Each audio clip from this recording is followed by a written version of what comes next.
So hello everyone. I'm happy to welcome you to the third module of the learning journey, Hazard and Risk Assessment. My name is Tony Jör. I am working as DRR advisor with the Swiss Red Cross, and I am also a member of the core group of the Swiss NGO DRR platform. As with the first two modules, let me start with sharing just a few etiquette remarks for this webinar. You have noted, and I already said so, that we are recording. We do that for all sessions in plenary and we'll upload it on the platform website afterwards. And please keep your mic muted, but keep your camera on. We are not many. I see now we are 14. And those, who have good bandwidth, please do so. It's at least for me, and I'm sure for Georg as well. I don't know if you have two or one screens. If you have two, it's just always great to also see the let's say the participants. Just make a big difference. Thanks a lot.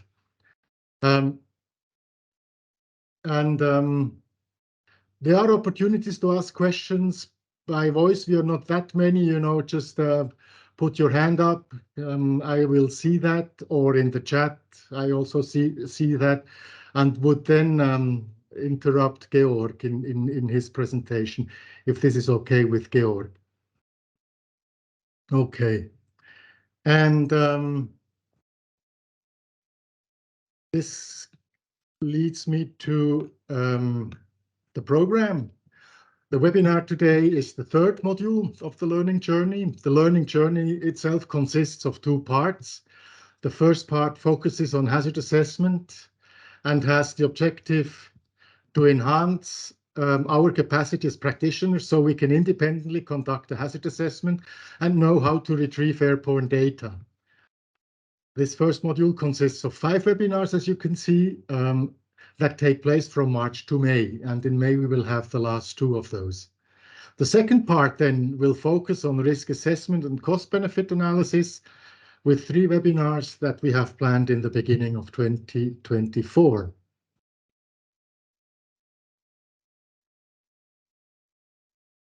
And that's it from my side already, and just would like to know from your side, does everybody know Georg Heim, or would anybody not have crossed him so far? If not, please raise your hands. If I see a hand raised, I'll make a proper introduction.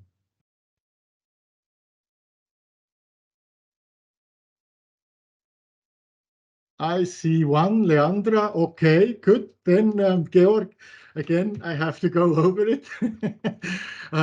Georg is a geomorphologist by background with a Master of Science in Geography. He has extensive experience in hazard and risk assessments, as well as the planning and implementation of mitigation measures, all through your professional work so far, among other experience. And the perfect guy for hazard assessment floods. So please, Georg, you have the floor. Thank you, Tony. I think there's one more person would like to join us. Don't know if she or he already is joining. Hi to everybody, also from my part. I'm really happy to stay with you today. We'll have quite an interactive learning journey. So it will be not just a monologue, but hopeful dialogue with all of you. I will join my screen so I can show you the slides.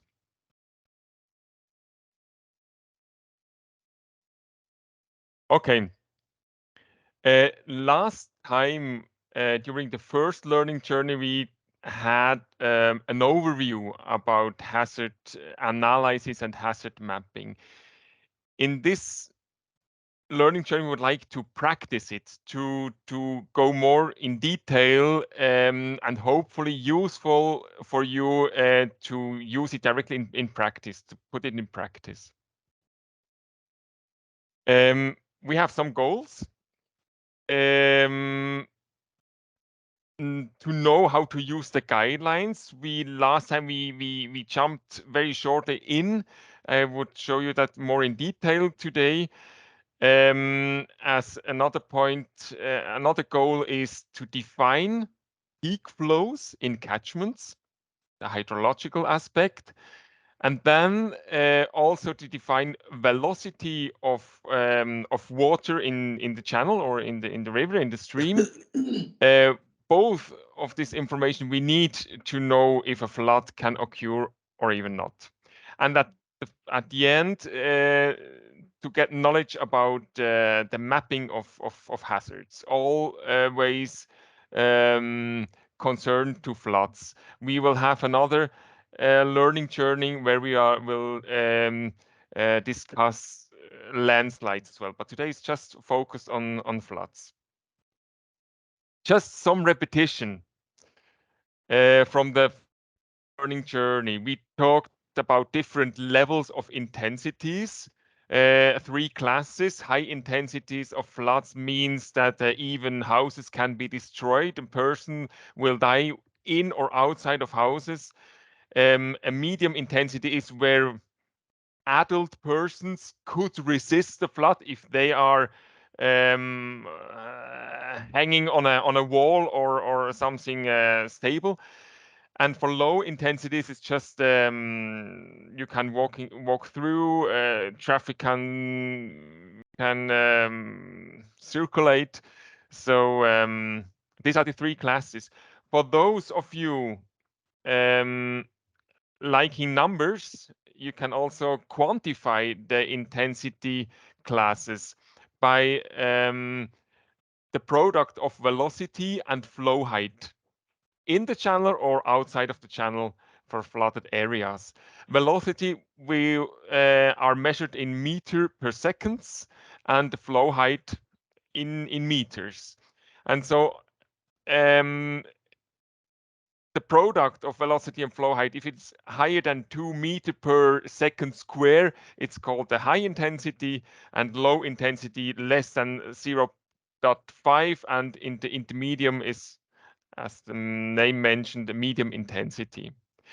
We talked last time as well about the 9-field diagram for high intensities. There are 3 options, 9, 8, or 7.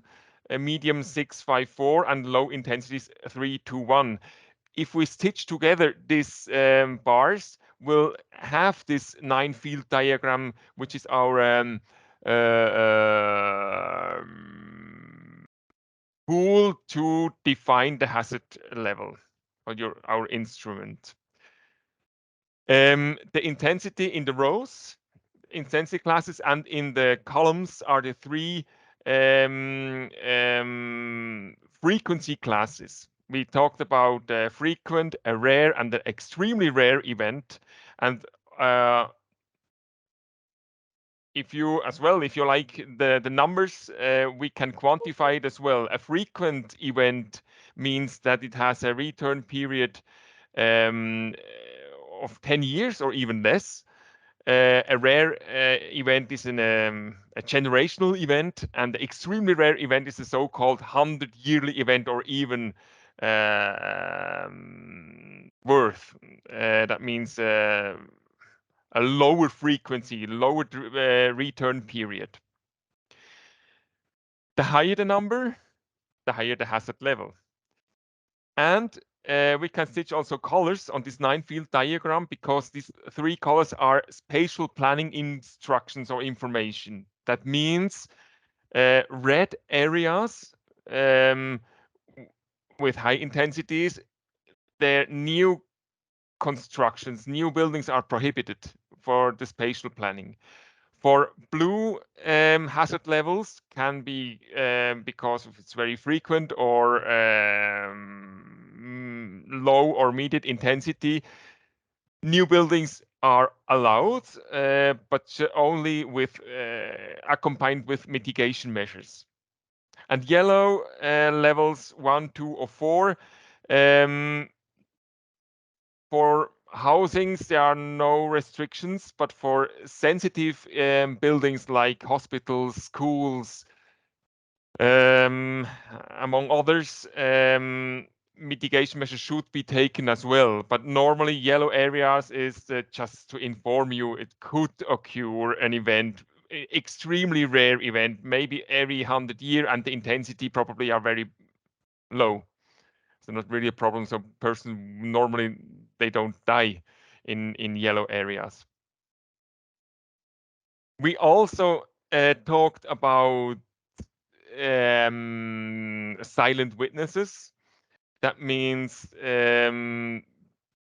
we talked about event cadastre, asking people that have experienced an event. We talked also about technical quantitative aspects, and we talked from the third point of analysis, which is the silent witnesses. I would like to show you a very short video from a stream in Switzerland where last year had a huge event. Tony and Andrea, you know it. And I would like to show you some silent witnesses in this very short video. For those who will join us in the field day, we will visit this area here. Okay, I will show it twice. The first time just without stops. This is 1 day after the event. Okay, so I will show it one more time and then to emphasize in some silent witnesses. For example, here at this in the background is two trees. You can see some garbage, but it's wood. You can see also in the front part of the picture uh, roots, trees transported by the during the flood. And for sure, everybody sees that this is silent witness, but it's very important for us to know that the water level during the flood. Here, the water level is already quite low. You can see in the background bushes without leaves. This is also an information about the flood level.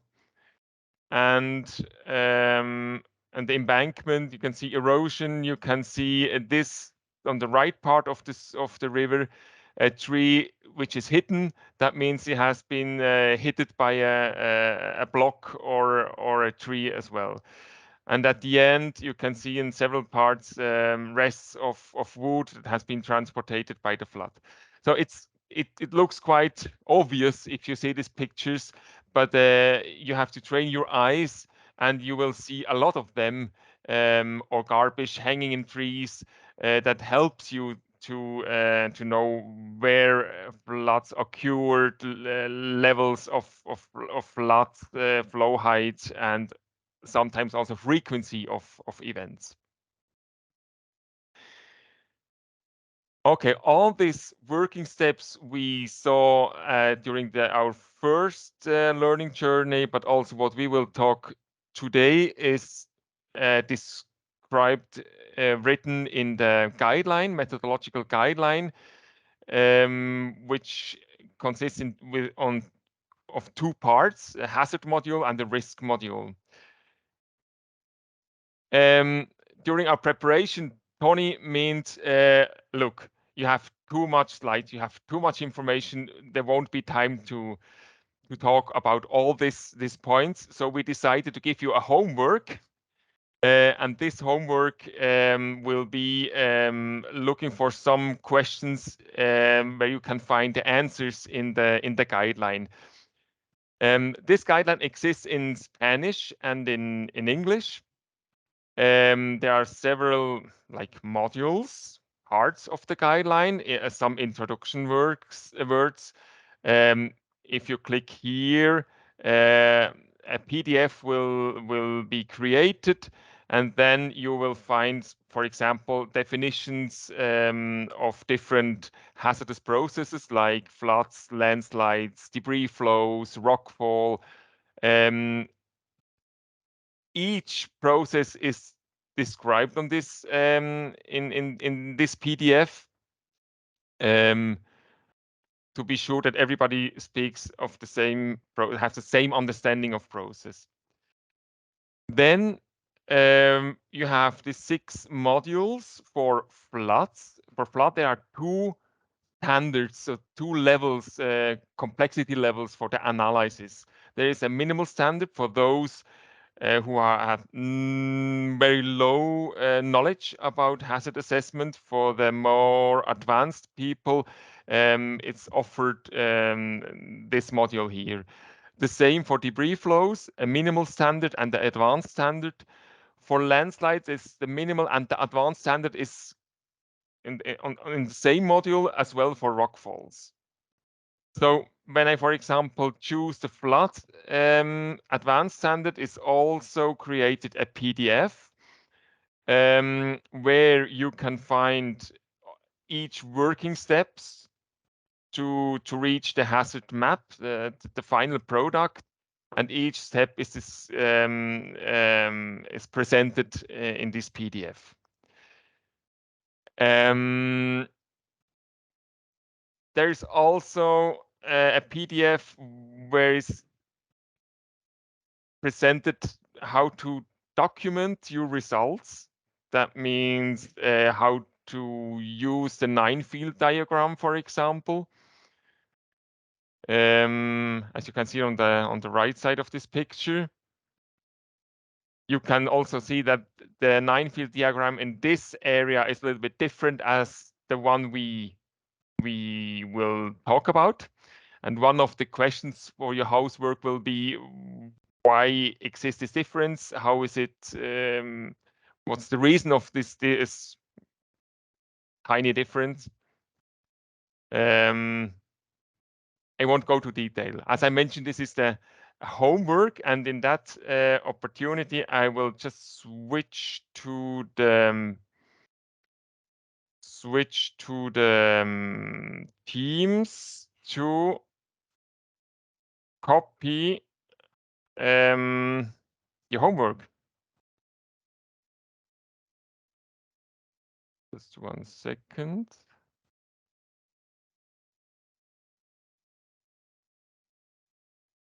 Here, exercise 1.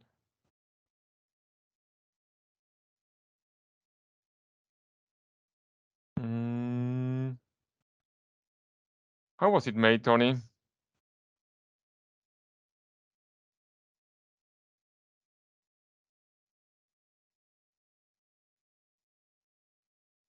Maybe 2.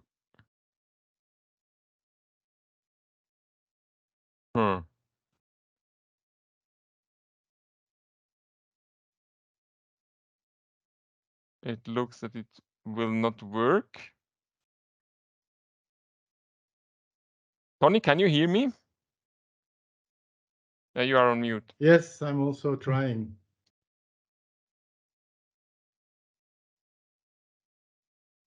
No. That would be nice if it would work.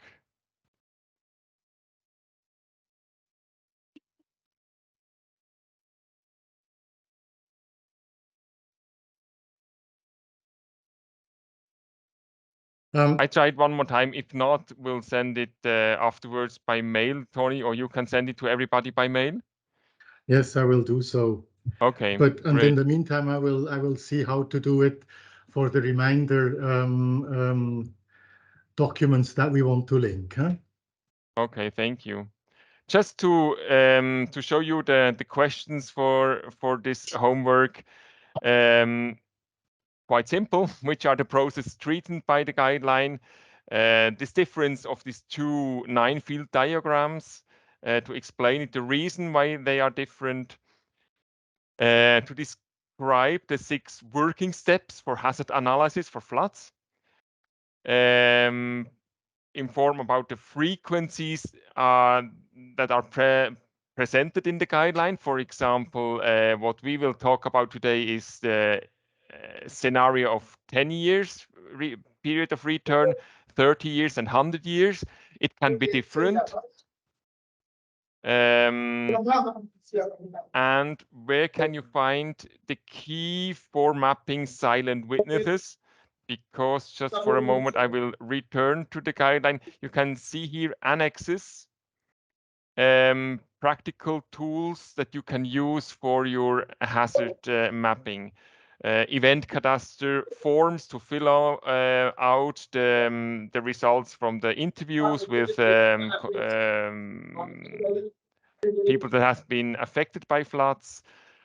How to a form for a technical report if you have to write a report, and among others. So just please have a look on this guideline, and we'll talk the results during the next module. Okay. The final product, as in other slides I presented it as well, can be this valley. As we can see, this is a photo taken during an event, and the hazard map can be as shown in this slide. In the middle, the red line is the stream, the river, which is obvious, has a high intensity and is very frequent. So this level 9. And on both sides, we have flooding areas, inundation. EN is for inundation. Level 3, very frequent, low intensity. On the other side, EN1, only during extreme events, there will be areas flooded, but only with low intensities. But to have the skills and the tools to elaborate these maps, we need to have information about the peak flows for each scenarios, 10, 30, and 100 years event. We have to know the discharge capacity of the channel that we haven't talked about yet. That we will do that today. And finally, to define where are the floodable areas. So one participant from Nepal last time mentioned the different aspects we need to define peak flows. That means it depends on catchment size, on steepness, mean slope of the catchment, the land use type, soil type, which is quite difficult to define, and also the density of the stream network. I think it would be an opportunity to practice more in detail Augur, which is the tool to define these peak flows. It is also the tool to define statistical rain amount in any part of the world. If you click here and you see in the upper part the link to Augur, and I have to inform you, please don't access at this moment Augur, because the performance of the tool is not very well. That means if 20 persons at the same time access to Augur, it will collapse. We are in discussion with SDC that they will finance the better performance of the tool, but it works. So I will just show you the application, the rain module we talked about last time. You can choose a point anywhere in the world. You go to Brazil, Maués, and it shows me for different return periods, 10 year, 20, 30, 50, and 100 years, the precipitation amount, which is the daily precipitation the maximum precipitation for an event that occurs every 100 years. That means 144 millimeters or liters per square. And if you would consider also climate change aspects, in this case, the precipitation will be a little bit higher. You have different climate change signals that you can choose for 2030, 50, or 90. We will not practice this. You can do it by yourself after the learning journey. What I would like to show you is augur for the discharge. You remember we got this this view. You can on the left part choose your catchment. It starts always in Switzerland, but you can move to your point of interest. You can as well write your favorite point of interest, for example, Birendra in Nepal. So it shows me this area. We are in the area of nowhere, but we can, yeah, here is the city. And then, for example, I would like to have information about the peak flows in this catchment here. So I have to go closer. And then to be very precise, you have to click on the channel. If not, it won't create a catchment area. You have to choose a point on the channel, you click it, and oh, I'm sorry, we are in the Spanish version. Just, yeah, I have to switch to English, sorry.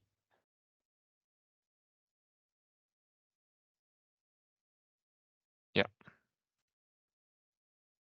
Birendra Nagar.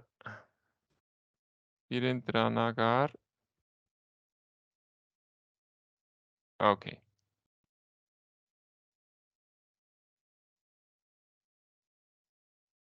It was this catchment. Okay. To be very precise, to click on the channel and then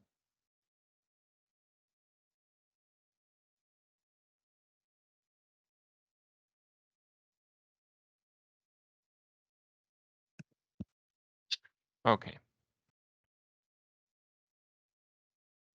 This takes some time to calculate the catchment. The tool is working for catchments bigger than 5 kilometers square until 300 kilometers square. Yes. Outside of this range, the tool won't work. So it's really made for mid-size, small and mid-size catchments. It shows me the limit is delimiting the catchment. It shows me the stream flow, the stream net, and automatically it is creating or filling out the form for some aspects, like the catchment area, which is 8 kilometers square, and the length of the main river, 4,530 meters. The rest of the form I have to fill out by myself. For example, the soil type, you have only 4 options. A deep soil, that means more profound than 40 centimeters. If it is less, it is superficial with a high permeability. If it's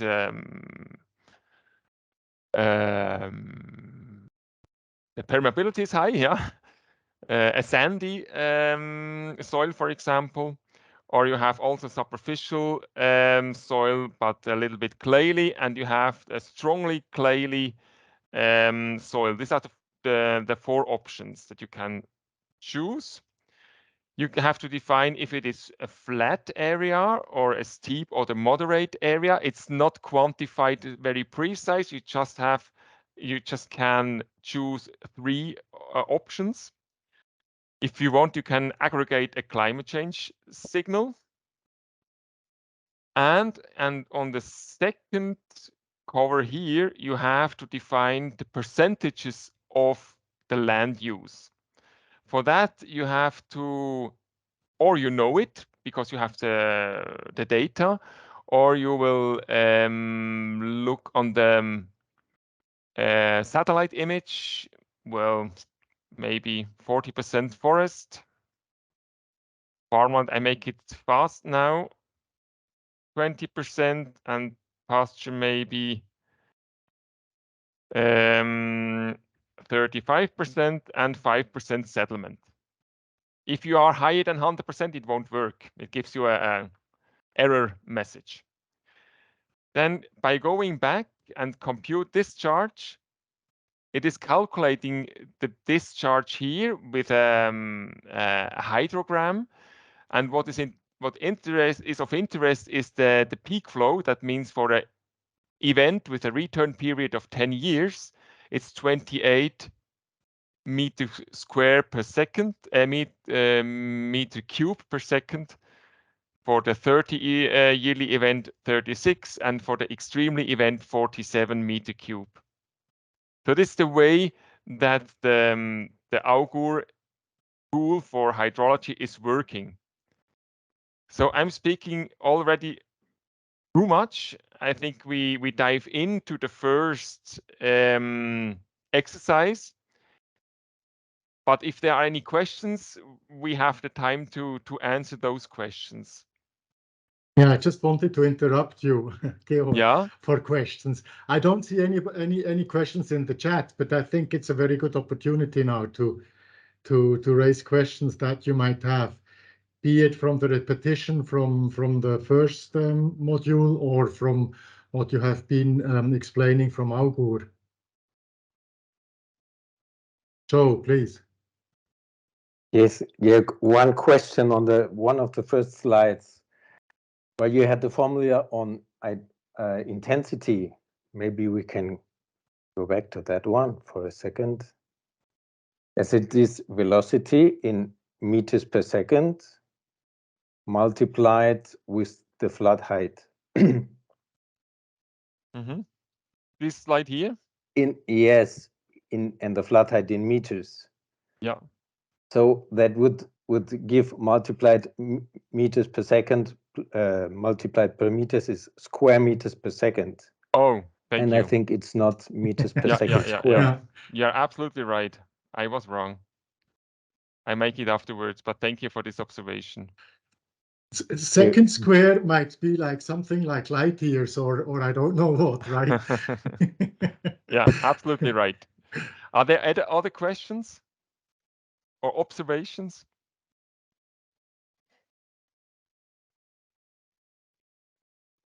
Andrea, please.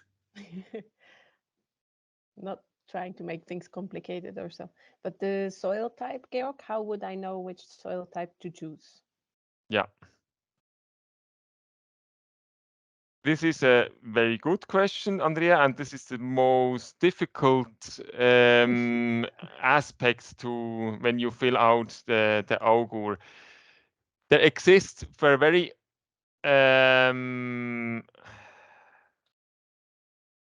large scale exists GIS data, soil type cover worldwide, but the precision is very low, and soil type can change in very often. Or you have this GIS data where you can that you can use, or you go to terrain. And you have your instruments. What means pickle and schaufel in English?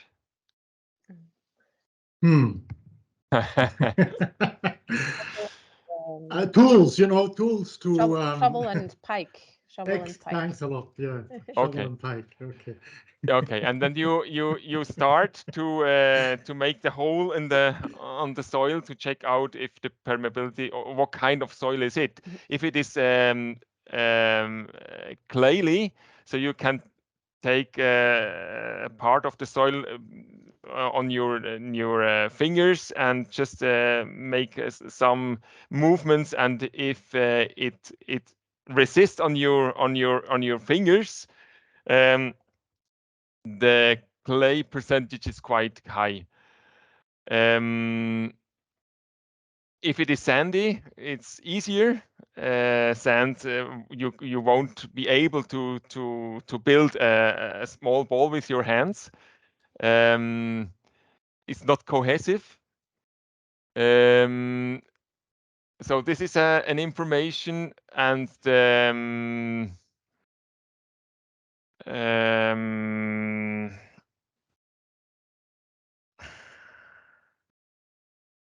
just a second, I lost.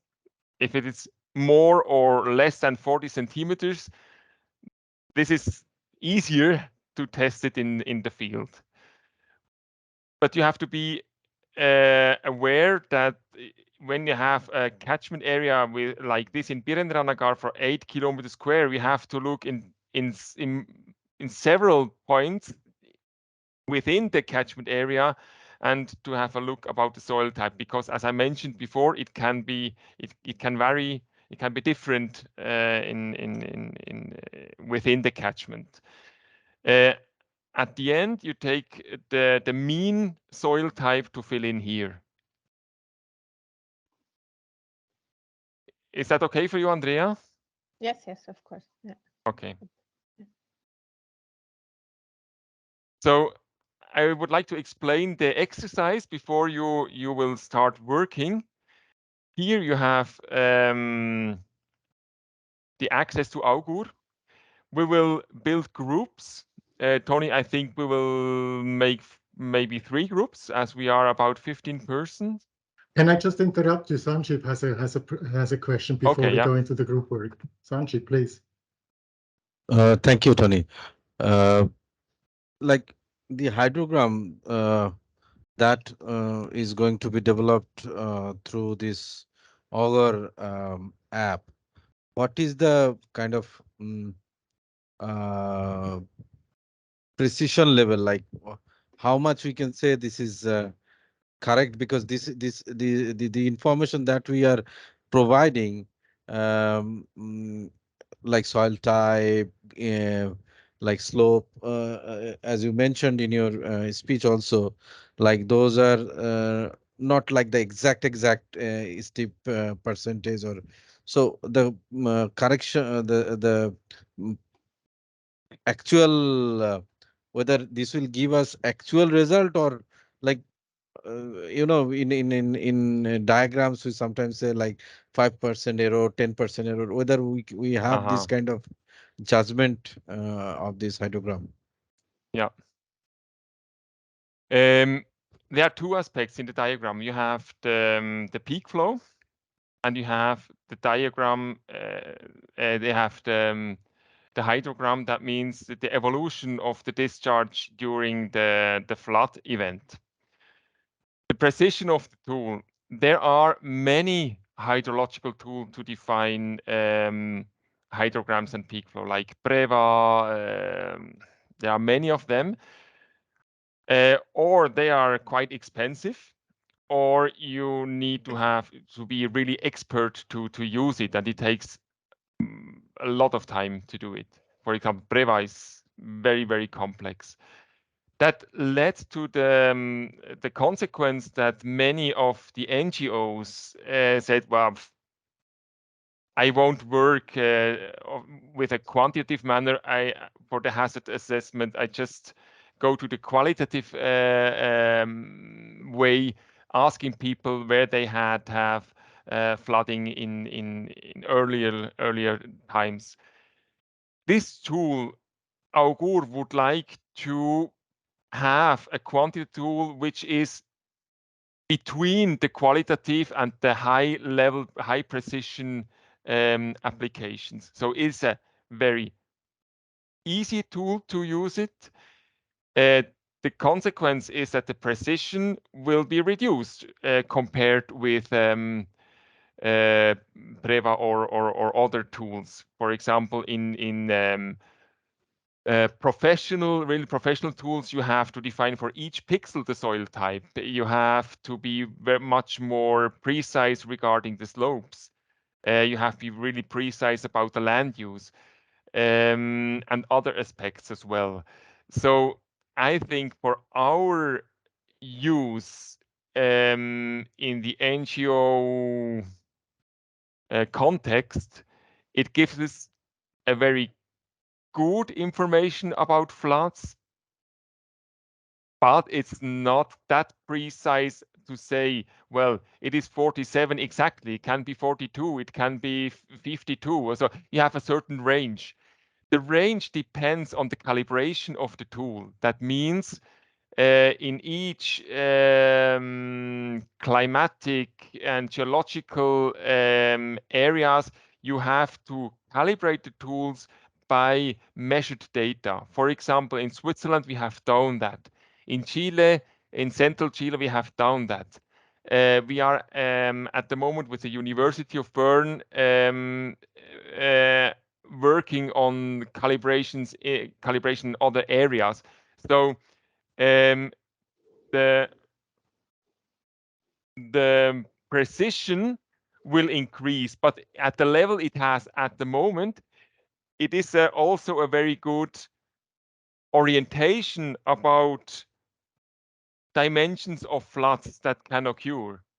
So from my point of view, it has a level which is useful for the hazard assessment. But there is no percentage of uncertainty implemented.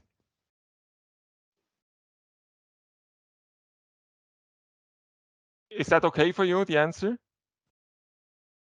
Yeah, it's fine. Fine. Okay. Are there other questions as well? Okay. So I changed to the exercise. We will build groups. I think, Tony, will be 3 groups. As I mentioned before, it should be just few users to use Augur. You have to define a team leader in your group who is operating the tool. Then please search a place of interest, which are marked here. Birendranagar, we have already know. There's also Oberer Frittenbach. It's important that you use the right letters to find this place. There's also Termas de Colina in Chile, but you can also choose your own catchment if you are interested.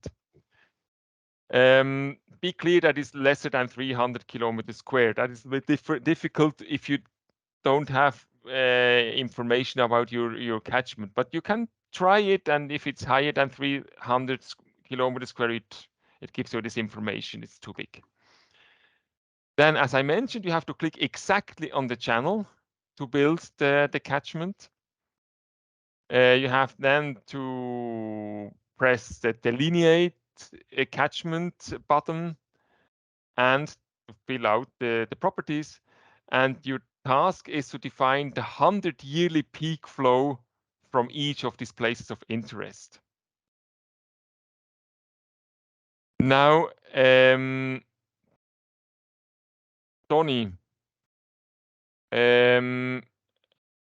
as we saw, it's a bit, we cannot send, we will try it again, huh? To send the document in the chat. You have it in the chat. In the meantime, I made a Google slide. Try to access it. You know, those who have accessed it, have a look, and if you see it, group 1, 2, 3, that would be great. Does it work? Where have The you? document asks, or the slide asks me to ask for access. Same It here. doesn't seem to be open. Maybe you can change the settings. Hmm. This one should be shared. I can try one more time. Teilen. But I can send you the link. I changed it. Is it better now? It should work, Tony, with the link Yeah. here. Now it works. Now it works. works. Okay, that was a steep learning curve for me. Sorry. So, Tony, can you build the groups? yeah, let me. Tony, are we all back? Seems like 18. I think, I hope we didn't lose anybody on the way back. No? Okay. So we had some observation during the exercise. Maybe Jana, could you explain your experiences? What was difficult? What was worked well? What do you have any observations you could share? Yes. So initially from your explanation in the beginning, we were under the impression that the tool calculates basically the outline for the whole catchment. But what we realized is that it does not only matter to place your pin, your point of interest, in the channel. So to be precise here, but also at the very location for which you want to know the maximum discharge. So when maybe if we look at the example that is now shown here on the screen, it does matter whether the orange pin is placed where it's placed right now, or maybe a few 100 meters further upstream, because of course that does change the peak flow that can be expected, or the discharge that can be expected coming from the part of the catchment that is above this point of interest. And I think this is, yeah, this was for us not clear in the very beginning, but we played around a bit with it and it gave us totally different results. So it does really matter. You need to know what is your point of interest. Is it a settlement, or is it a specific, I don't know, is it a specific point in the catchment? Thank you, Jana. Are there other observations that you could share?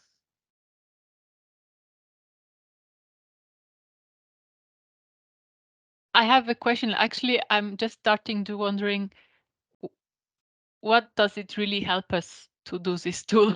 Because I mean, when you click on things, you get really different graphs, and you have this parameter, and I'm a bit lost. Like, what's the main information here somehow? Yeah. Okay. When you have a river where you would like to know if floods can occur or not, and on which scenario, each 10 years, each 30 or 100 years, you have to know how much water will be there in each 10, 30 or 100 years. So the water amount you have to know. This is one of the information you need for defining if a flood can occur, and where are the points where the water will start to overburden the flood. There are many points along the river where maybe the discharge capacity of this river is not enough.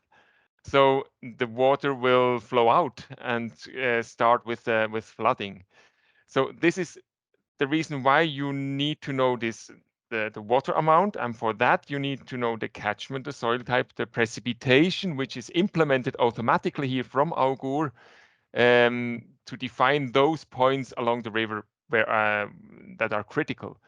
The second point, and we will look that after the break, you have to know how much water your point of interest in the stream can flow in the stream, in the river, until the water flows out. So the discharge capacity of the river is important, and the amount of water is important. And with these 2 points, you can define all the points along the river that are critical.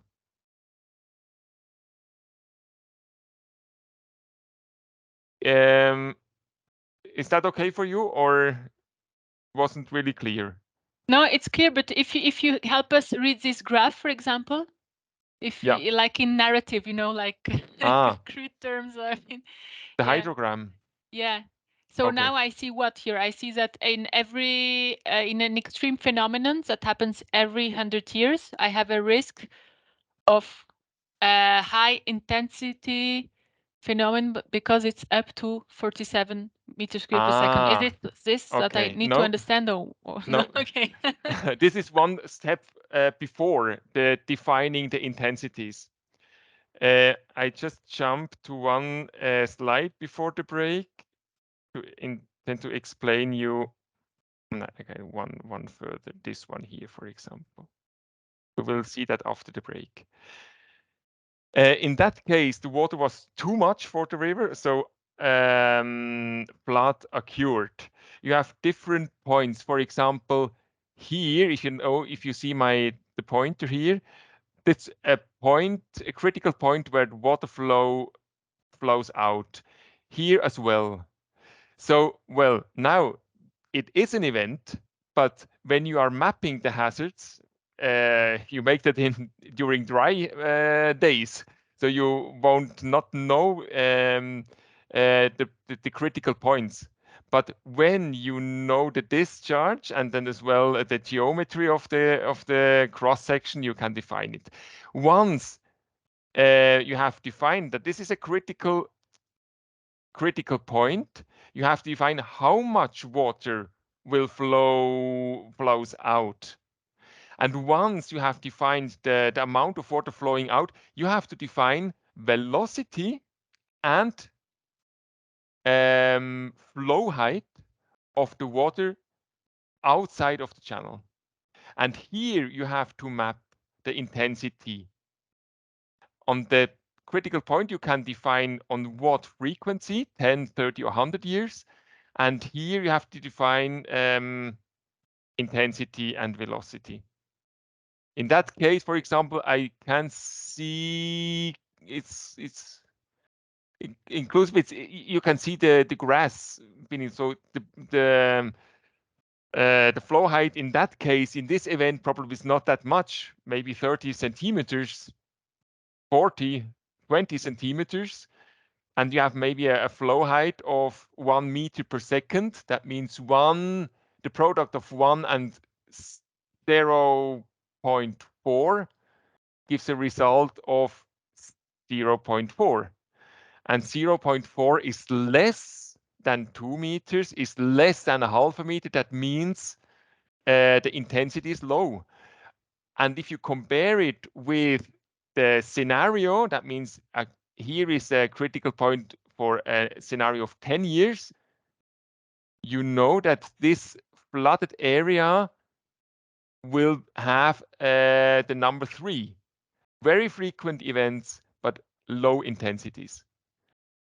This is what we will talk about after the break, but I wanted to explain you in some words to explain you the reason why we will do that and how do we use this 9-field diagram. Okay, super. It's okay? Yep. Okay, are there other questions? If not, Tony, I recommend that we'll make a break for 5 minutes. Yeah. Okay, shall we continue, Tony? Let me just, everybody who is back, please show your camera so I see if you're there. Yeah. Looks good. Okay. Majority is back. And leave your camera on if you have a good bandwidth again. Huh? Okay, thanks, Tony. We will discuss the second step we have to do for the hazard mapping. The first, before the break, we saw how to calculate discharges. Now we would like to define the discharge capacity within the channel to define critical points along the river where flood can occur. So in terrain, you walk along the river, or if you have access to GIS, you define the critical cross sections. I presented one cross section here. And the most critical cross sections, you have to measure them, the geometry of them. Schematically, here is also a cross sections. We have different aspects we have to measure. For example, the width of the riverbed, the length. We have two lengths, but we just have to measure the limiting embankment because the water won't flow on the right side out of the channel, but on the left side, yes. To have the correct geometry, you have to measure the angle of the limiting embankment between 0 and 90 degrees. Or you have an instrument to measure the angle, or you can download an app on your cellular phone. They are free of charge that you can use as well. Be sure to measure in degrees, not in percentage. We also have to measure the slope along the river. And this aspect we measure in percentage. It's a little bit stupid, but it's as it's always be down. Angles of embankments and slopes in embankments and hills are always measured in degrees, and slopes within the channel in percentage. So as I mentioned before, schematically, I walk along the river, I measure the critical cross sections. Here you have one with 90 degrees, the angles here as well.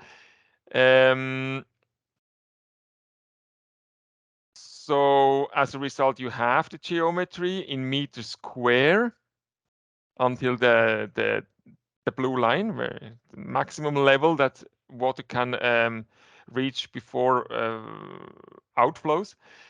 As I mentioned, you measure the slope of the channel. Here on the right side, you see a person with a measurement instrument, but as I mentioned, you can download an app.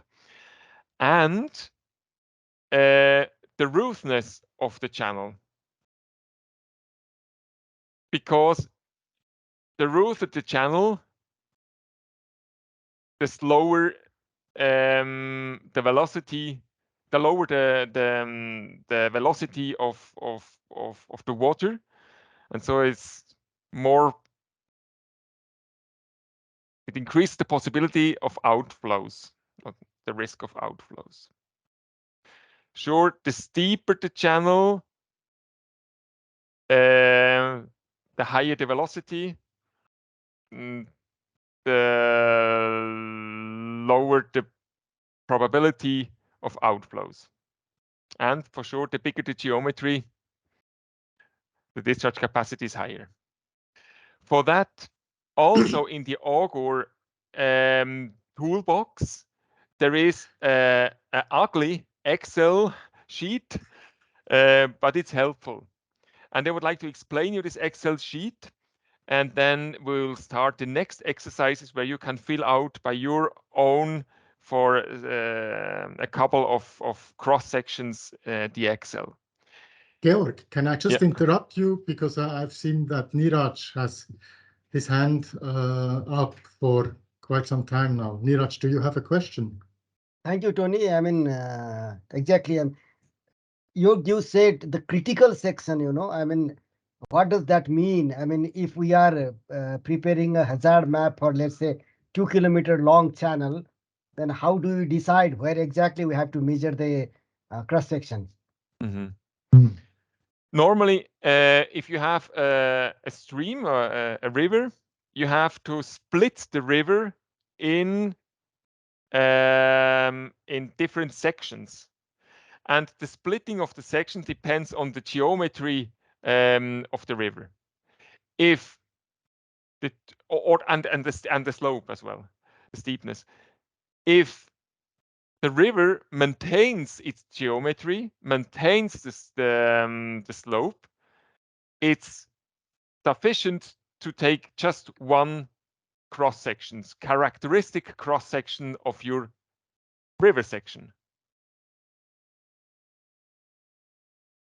At the moment where the geometry or the slope of the river changes, you make a new section of the river that can be several hundred meters.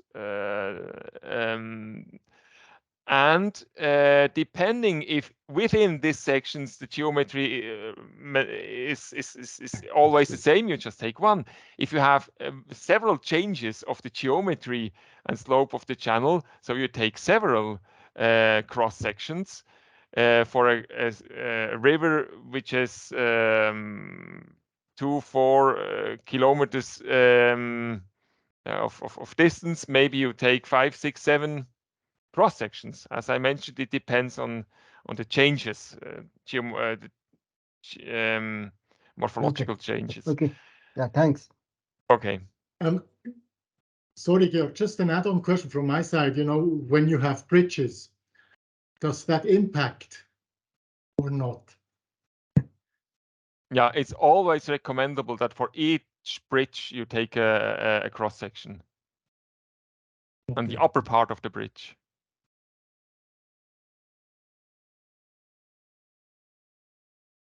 Thank you.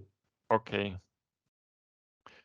So for each cross section, you fill out a row. In that case, at the first cell, there's the name of the watercourse. I don't know. Blueberry River. And maybe you have also a reference point. In that case, it is Guilford. But if you don't have a reference point, a name of reference point, it doesn't matter. But it helps you for orientation. It helps you as well for orientation, the altitude of this point of your cross section. It won't make it won't be necessary for calculations. The altitude, it won't be used for calculations. It's also just for orientation. And then you have to use to choose a channel type. And maybe I will open the real Excel to show you that. Okay.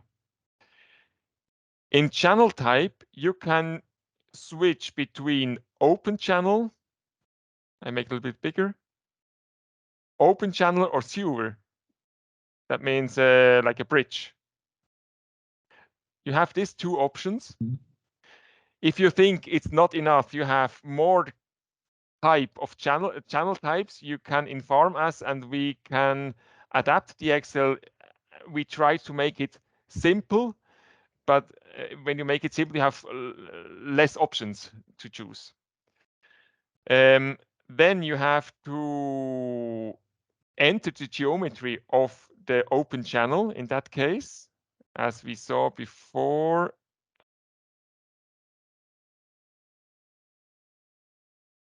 Something is, yeah, doesn't show me correctly the cross section.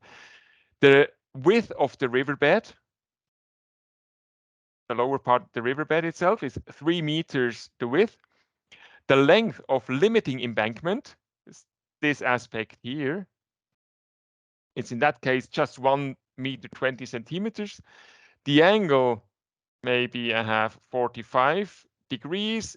The angle of the other embankment, this here, you have to mention also the angle here, maybe 30 degrees. Then you have 2 gray cells. That means if you have chosen open channel, you don't have to fill out for sewer criteria. If you change it to sewer, the gray cells are changing. Okay. In the gray cells, you don't have to fill out anything. The slope with your instrument on the cellular phone or your measurement instrument, in that case, maybe 2%. The roothness, you need to have a key, instruction key to define the roothness. For that, you have a second sheet here, roughness reference, where you can see different kinds of channels where it's indicated the factor you use for the roughness. For example, here, it's a very rough torrent where the roughness is between 10 and 15. On the other side, this channel here is less, the roughness is less, so the factor is higher. It's and this channel here, for example, the roughness is 35. This channel is a dry channel where the people is walking. You have some stones, you have some bushes, but it's less, the roughness is less compared with the first picture. So the factor is about 20 to 25. So it gives you a help to define the roughness. You have to play around. We have in the exercise, yeah, you will see it afterward. Roughness, for example, I take 25, and here you have to enter your peak flow data from Augur, what you have done before the break. For example, I have, let me make it a little bigger cross section. Okay. You have maybe for the 10-year event, 10 meter cube per second. Here maybe 15, and here probably we have 25 meter cube per second. In the next columns, you have several results. The first is information about the flow velocity in the channel, in the river.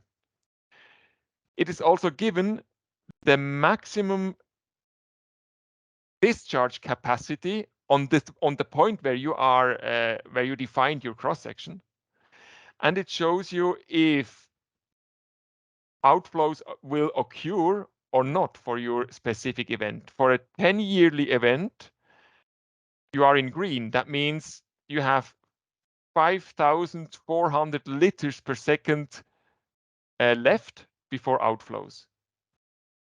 As well, you are on green for the 30-year event, but for the extreme event, for a 100-yearly event with a high peak flow, almost 10,000 liter per second will flood your area on both sides of the river. So I give you an outside of what for the next steps. One, when you have critical cross sections where you have red cells with this amount of water, which is almost 10 meter cube per second, you have to look in terrain where this water can flow, which areas can be occupied by the outflow. That we will do that afterwards. But I thought it would be great if you could practice this Excel sheet. But before beginning, do you have questions regarding the Excel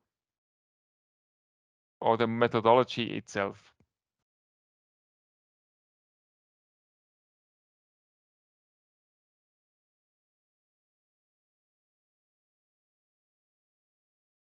Okay, if not, there is in the chat, you can find the Augur link. So you will be back here on the main page of Augur. You can scroll down, and you have to use the third application, Augur flooding. When you click here, it will create you the Excel.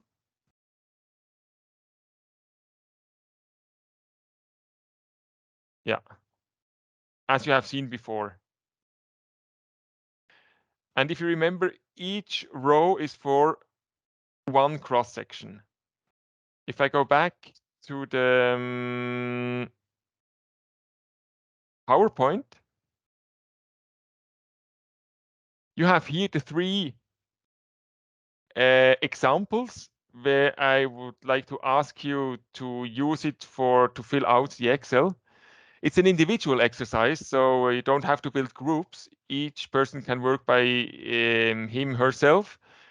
These 3 examples, you can use this criteria, the width of the riverbed, 4.3 meters, angle of the 2 embankments, the length of the limiting embankment, slope and roughness is already down, and we have what is not seen.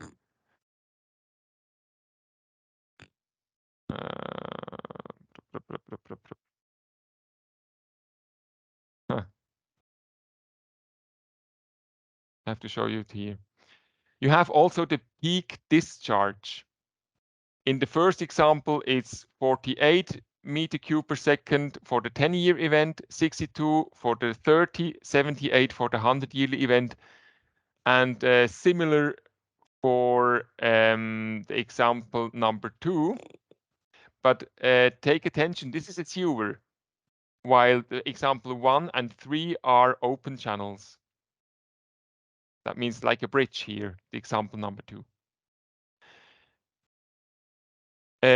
If there are no questions, we will start for about 12 minutes and then come together. That means 5 minutes before 3 to talk about the results. Yeah. Georg, just to interrupt you, because of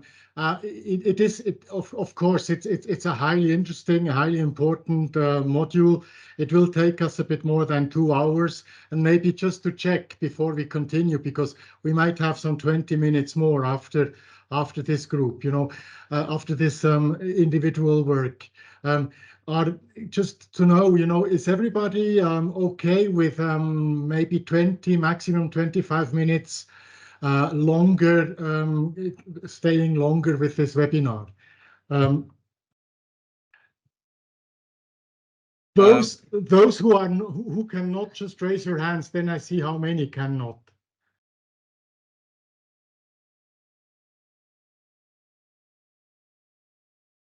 Yeah, I see a couple who cannot, huh? Okay. Yeah. Anyway, but so if the majority, if for the majority it is fine, then I will propose that we include this exercise, because it's just good to have practical exercise. And in the past 2 modules, that was a feedback in the evaluation that we want to have a bit more exercise. The downside is that it takes a bit more time. So I hope it's okay. So please go on, Georg. I think you need to share again your screen. So yeah, I let you work, and I will still present 3 examples so you can look for the data and on the same time fill out the Excel form.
Thanks, Niraj. Everybody who has completed the exercise, also, you can share that in the chat. Then we'll know when to continue.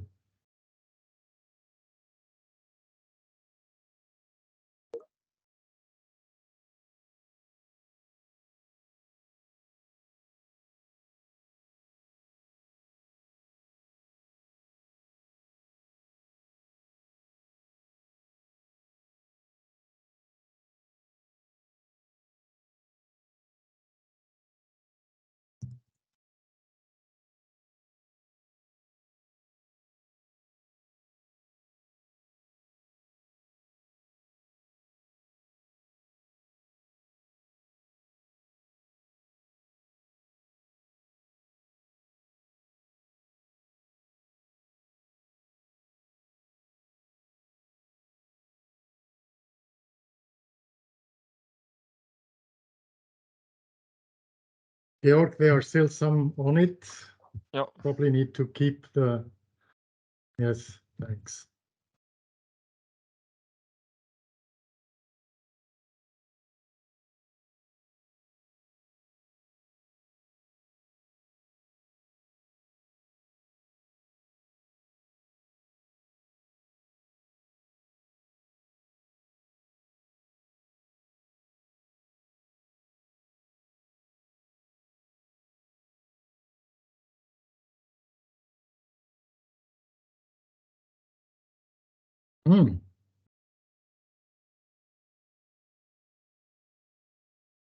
We have 2, 4, 6, 7, with me 8, with you 9. So we have 4, 5 still on it. We said till 5 huh? You said 55, right? Yeah, or we go ahead because it's not you don't have to conclude the 3 of them. It's just you have to understand the Okay, go ahead. Good. Yeah, great. the exercise. Maybe someone could share the screen and present his results. Walter, are you still with us? No, he had to leave. Walter had to Okay. leave. But we have I'm Niraj, still, Anna, here, Wolfgang. but Okay. there was too many interruptions with the power going and the internet going, so I'm not really on top of the exercise right now. Okay. Joachim, could you maybe join your screen? Yes, I can try.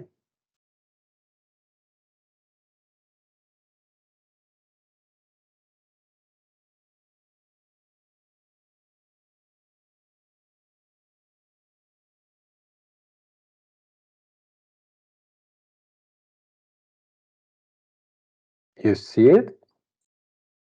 Yes. Can you zoom a little bit or to make it bigger?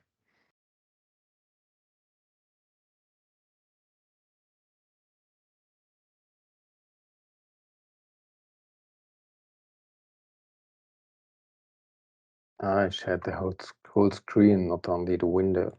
Yeah.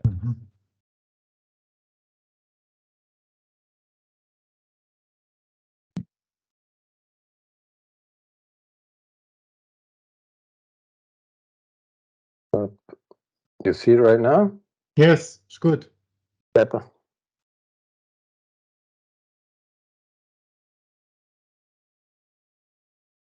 Okay, can you explain for the 3 examples? I see. Aha, okay, so your own. Yeah, that means the first one you have a critical point for the event with a return period of 100 years. Then you have almost 12 meter cube per second of outflow. Yeah, I just put in the figures from your example. Okay, and the second one was a sewer where it was a sewer 3 meters 20 high, 1 meter 8 broad, with a slope of 1.5%, roofness of 22, and the peak flows 10, 30, and 100 years of 12, 16, and 23 cube meters per second. And so that gives me that the channel is by far not enough. Exactly. And the last one, And there seems to have no problems, or? The last one was a river, 18 meters wide, and with a slope of 1%, roof width of 35, and the peak flows of 214, 288, and 328 cube meters per second. And there's no problem, even for 100 years. Okay, observations. Somebody disagree or has another understanding about?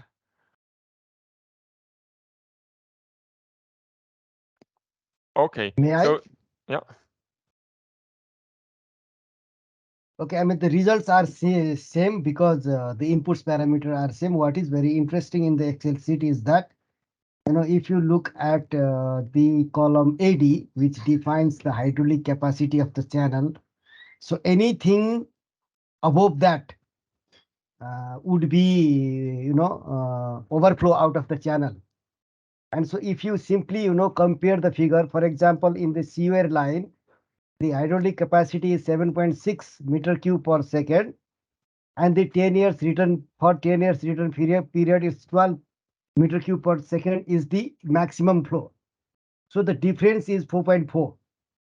So the difference between these these columns, N, O, and P to AD, will appear in these columns, AE, AF, and AG.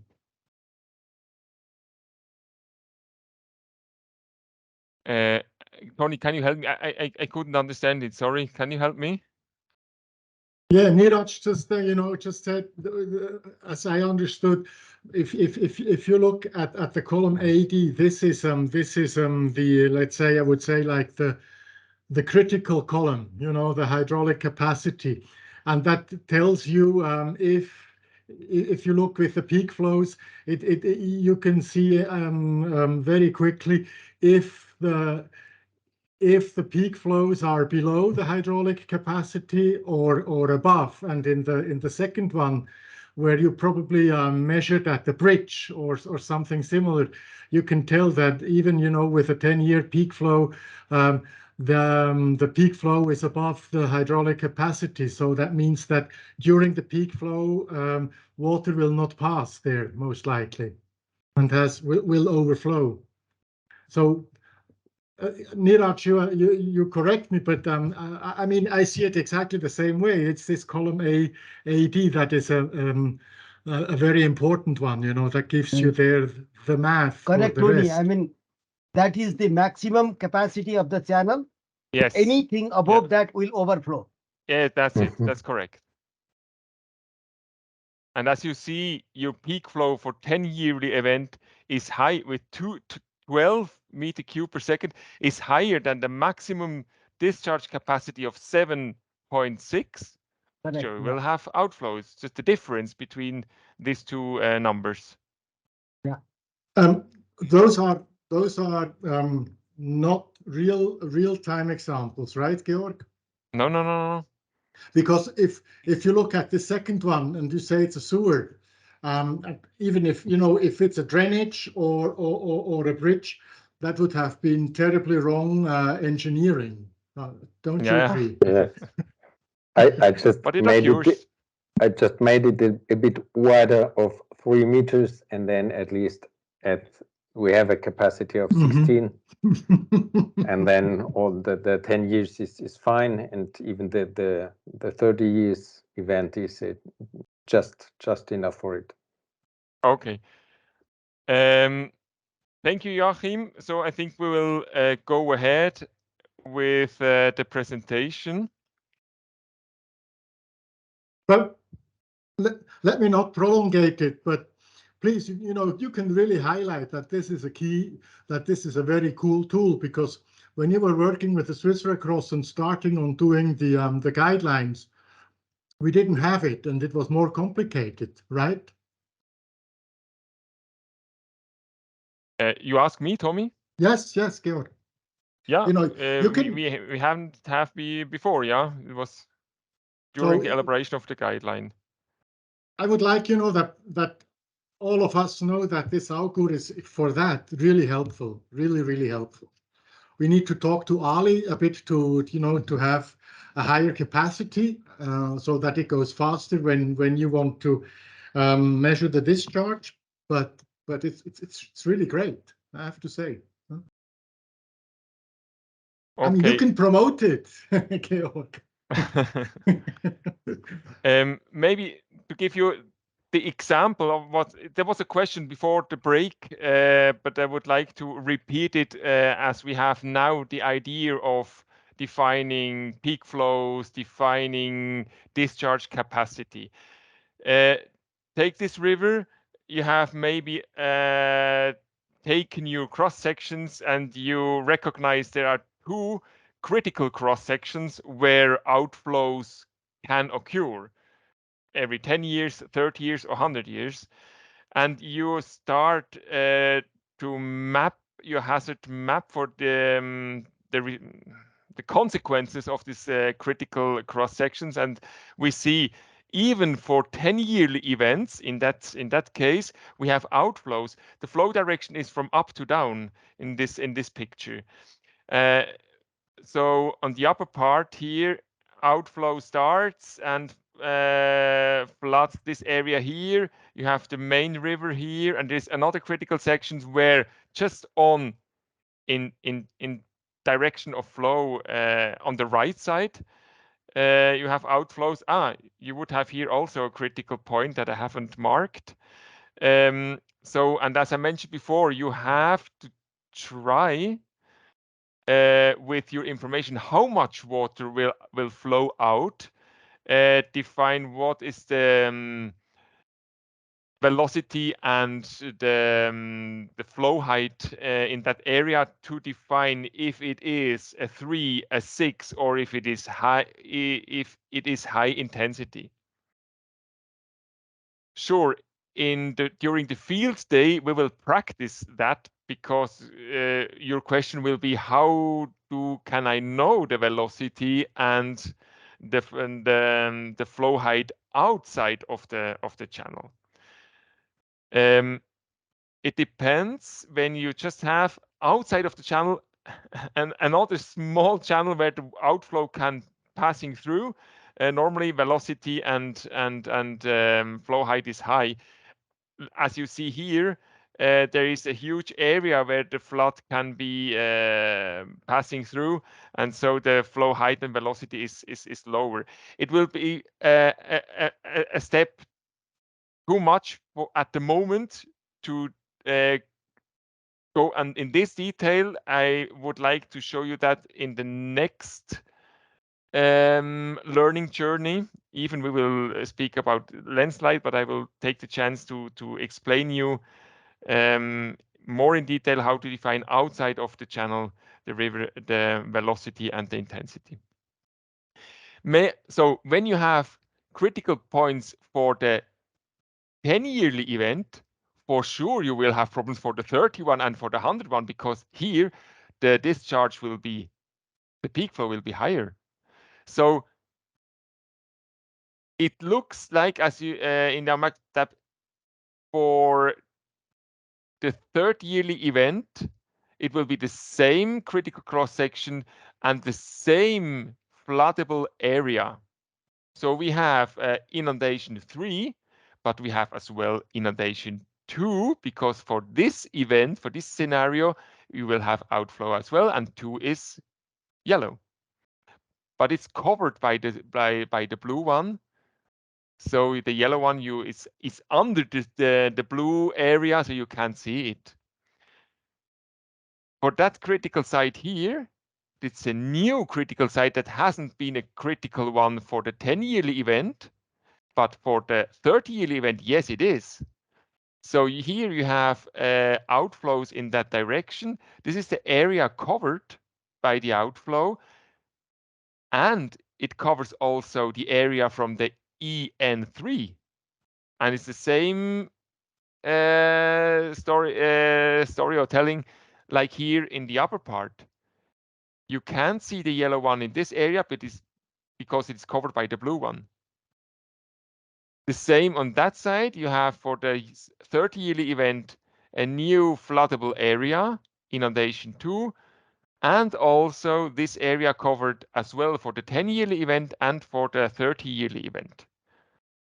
So I just will present at the end on the hazard map the worst case for each area. Here I could mention inundation 2, I would mark it yellow, and also 3, I mark it blue. But as blue is worse than yellow, I just mark here the yellow, the blue hazard level, which is the 3. And I also have to consider the extremely event. What could happen if a 100-yearly event would occur? So you have new floodable areas because the discharge is higher. The discharge capacity remains the same, but the discharge is higher. So you have new areas that can be flooded with an inundation EN1. That means also for 100-yearly events, you just have low intensities in that example. And you have for the 100-yearly event as well, the blue area is also affected by the 100-yearly event. So you would have inundation 1 in this area, but 3 is worse than the 1. So you won't see the yellow one here. The same here. You have inundation 2 and 1, and we will mark the inundation 2 because it's worse. In the main channel, you have for each scenario, you have affected, the whole channel is affected. Here you have high intensities.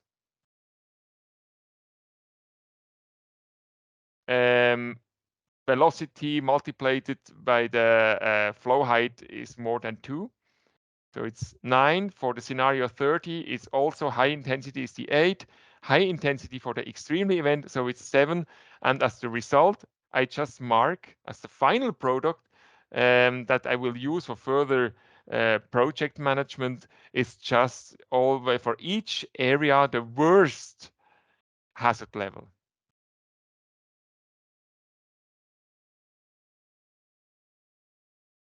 I'm not sure, is that clear or remains doubts regarding the methodology to define the hazard areas or the hazard map?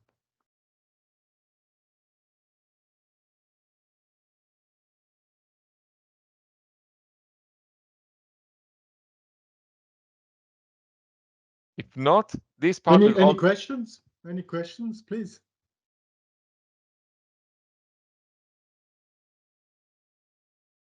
And don't hesitate. I know it's not easily digestible.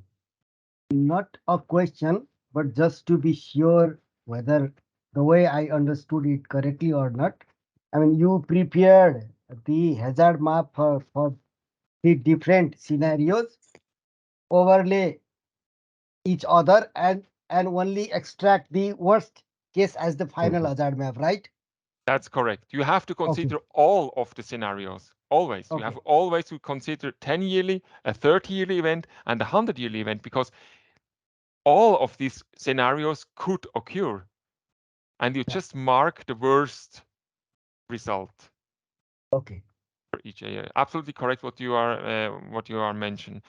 And that will be also an exercise in the next learning journey that you mark your own hazard map. Sure, it's difficult on the screen. It's difficult on a virtual session.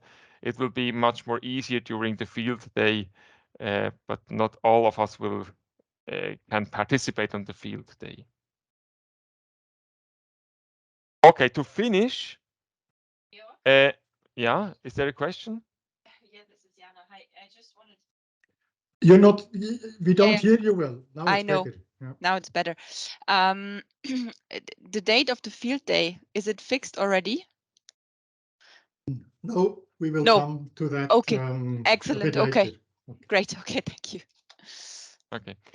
I prepared a Kahoot where we can check your knowledge what you learned during this learning journey. And the first one, there are 6 questions you have to answer. It's an individual exercise. Each one can take his cellular phone and has to wait until the QR code will appear. Okay, you can screen this QR code here, and you should be able to access Kahoot, and then we can start playing the game. And you have to gather points to win this game with all correct questions. We have AB, who's already joining us, Walter,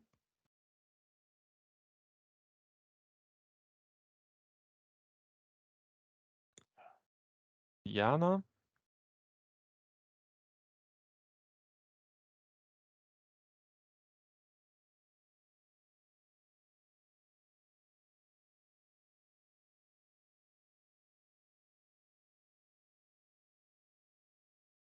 I know now who AB is.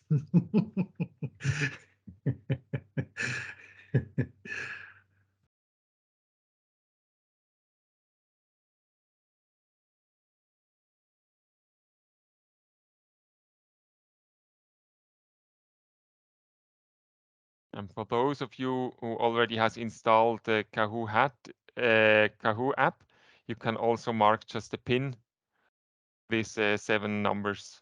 But it's easier with the QR code, I think. We have so far 5 out of 10. Come on, don't be shy. You can participate. It's cool. I've done it yesterday. That's why I'm not going to do it today or the day before yesterday.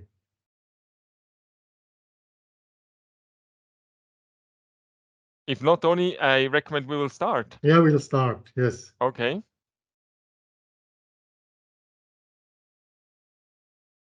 So some of the questions have 20 seconds, other have 30 seconds time to respond.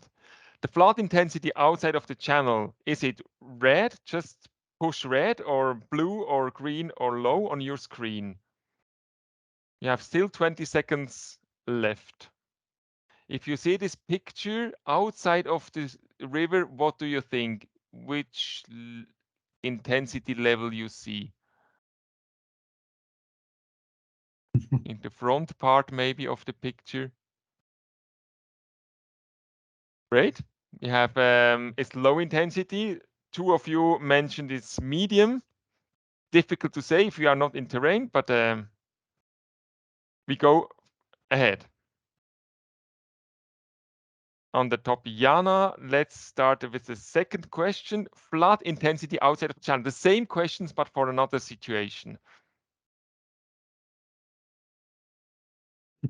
Now they come a bit quicker, the answers. Great. At the point you can get is also depending on the velocity you give your answer. This is what I understood right now. Well, exposing is a good motivation, no? Let's go to the third question. Will be different. Hazard level 3 affected area means frequent floods, rare floods.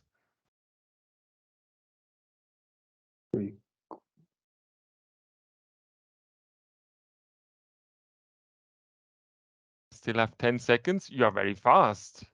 Almost everybody look at had that. the right I'm wrong. answer.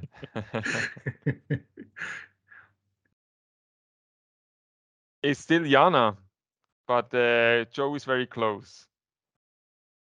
AB as well. Outflow depth 40 centimeters. Outflow velocity 3 meters per second. Which kind of intensity level is that?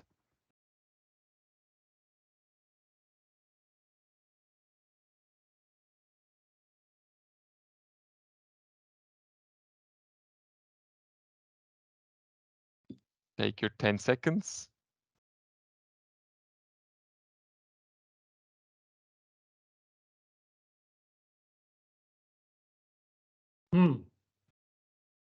Middle is correct. Because 0.4 multiplied with 3, that means 1.2. It's higher than 0.5. It's lower than 2 meters square per second. So it's middle.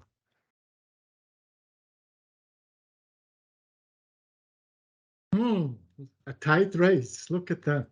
Yeah. We have 2 questions left. You can choose 2 options. There are 2 options you have to choose.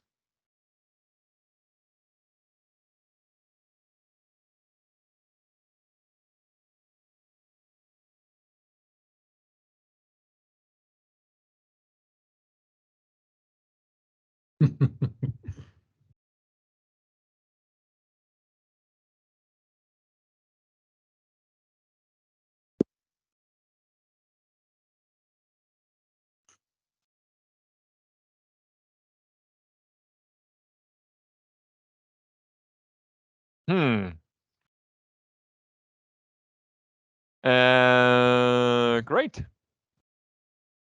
Well, if it's ruthless is higher, for sure is more resistance for the water to flow, so it's lower the flow velocity. And if it's deep, for sure it will be faster.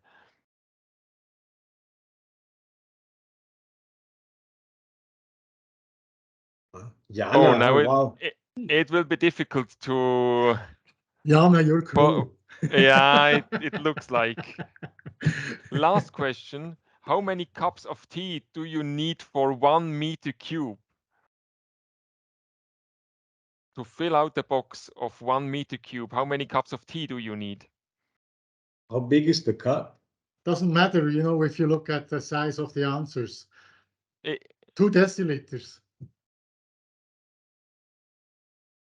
Is it okay if I interrupted Georg like that? Yeah, that's okay. But the question was good. It depends on the size of the of the cup. But yeah, 2 deciliters normally. Yeah, 5,000.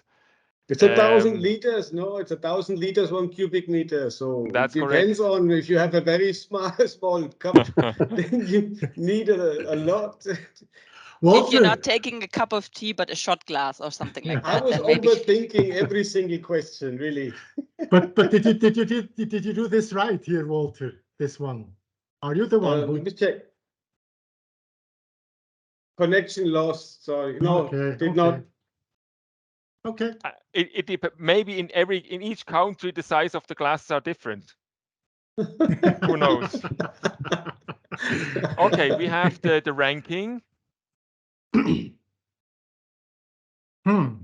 Third place, AB, Joe in the second place, and Jana. Probably, huh? Probably. Yeah. So there are no Congratulations. pity prizes for people with bad connections here.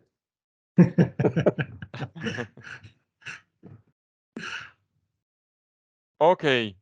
I think we finish here. Thanks a lot for the participation. Just to have a outlook for the next learning journey regarding the floods. We will practice the last part that we have seen because it's a little bit complicated. And then will be for the next learning journey a handle to you, Tony, to give some words from the learning journey from Andrea. Yep. Thanks a lot, Georg. Can you unshare your screen? Yeah. When we see each other, because we have lost a couple of participants now in the last part, but still great that you're still with us. And thanks, Georg, for this comprehensive, substantial, and yet practical deep dive into floods and how to assess them as hazards. Not so easy, huh? And as you have seen, you know, as with the first 2 webinars, I have just pasted the link to our evaluation format in the chat. please copy it, fill it out, and send it in. I promise it will not take, as before, it will not take much of your time, and it helps us for the organization of further learning events. And as we have Andrea with us, I'll hand over to Andrea to give us an outlook on the fourth module on the use of drones. Please. Yes, so on the fourth one, next week we'll be looking at how we can create some of the basic data, as we've discussed last time on the satellite-based course. And this time we look at those data types from drones, but we'll also connect it to what we've seen today. We'll also discuss the types of drones and flying devices, etc., the equipment that you need to fly one, the processing side, or what options you have there. And we'll build some examples in as well, where you get to either process yourself or do something. Thanks a lot, Andrea.